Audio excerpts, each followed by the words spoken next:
Hi, I'm Laura Flanders of The Laura Flanders Show. Watch every week on Free Speech TV, Link TV, YouTube, or if you're in New York, CUNY TV. Prefer to listen? Subscribe to the free podcast at lauraflanders.com.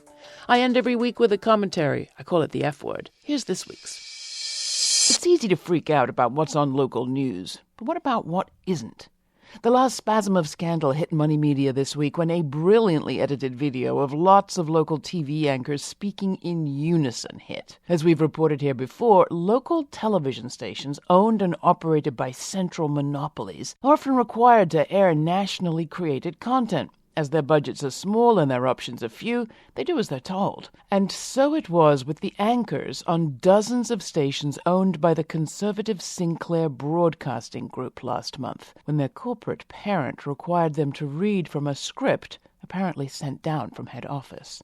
Ironically, it was all about news and trust. So-called must-carry content is usually news alerts or small documentaries or, more worryingly, commentary. Sinclair's owners are GOP donors close to the Trump administration. One of their commentators is a former Trump scriptwriter. That's bad enough. What anchors received last month, though, was a must-read.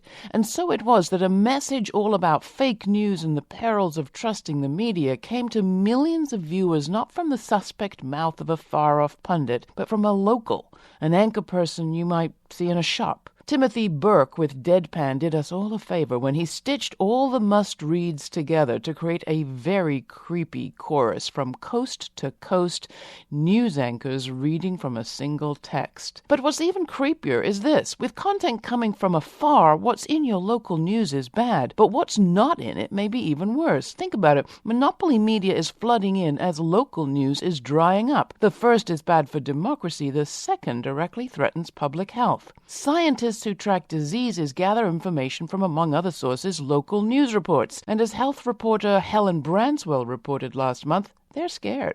Local media has been the early warning system for everything from the spread of the flu to the outbreak of H1N1 or the Zika virus. Social media can help, but it's not necessarily reliable or right. Professional local media is an early warning system for the health system, except when it isn't, because it doesn't exist. Read Branswell's piece on Stat News, or I'll post a link on our blog page, along with Deadspin's Sinclair video. That blog page, incidentally, is easily found through a drop-down menu on the first page of our website, and it's where you'll find the transcripts of all these commentaries. So check it out, and then count up the minutes of news on your so-called local news.